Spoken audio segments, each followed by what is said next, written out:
ইয়া আইয়ুহান নাস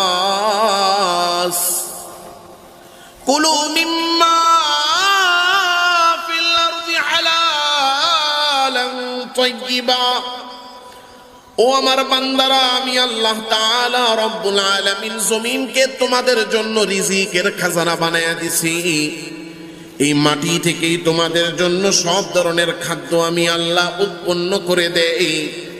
আমার দেওয়া এই রিজিকগুলো তোমরা দুনিয়াতে ভক্ষণ করবা, কারণ এগুলো তোমাদেরকে রিজিক হিসেবে দান করেছেন কে? আল্লাহ তাআলা রব্বুল আলামিন বান্দার জন্য জমিনকে রিজিকের খাজানা বানাইছেন। ওই রিজিক খাওয়ার জন্য বান্দাকে আদেশও করেছেন।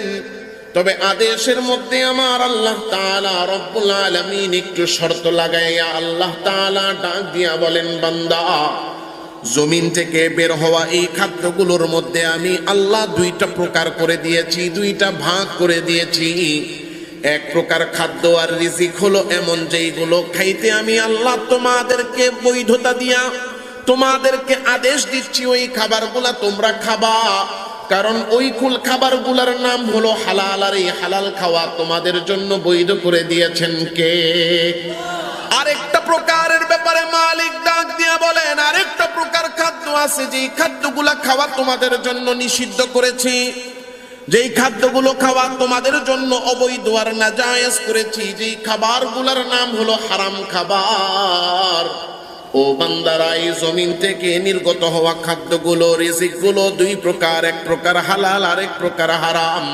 তোমরা হালাল খাদ্যগুলা খাও, হারাম খাদ্য খাওয়া থেকে বিরত থাকো। বুঝে থাকলে বলেন, হালাল খাইয়া হারাম না খাইতে নিষেধ করছেন কে? আল্লাহ তাআলা যে হারাম খাইতে নিষেধ করছেন, এই জন্য আমাদের দেশে কোনো মুসলমান হারাম খায় না। খায় নাকি খায় না? খাইবো নাকি? জানেই তো না কোনটা হালাল কোনটা হারাম। কথা কন না? এই জন্য সবার আগে জানতে হবে, চিনতে হবে যে খাদ্যের মধ্যে কোনটা হালাল কোনটা হারাম চিনার দরকার আছে না নাই? কেন আমি আর আপনি হারাম খাই না?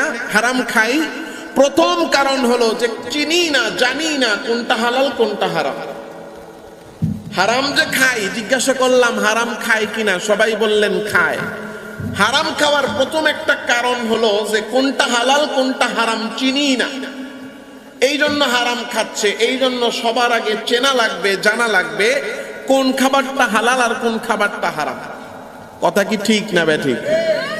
এখন হারাম কোন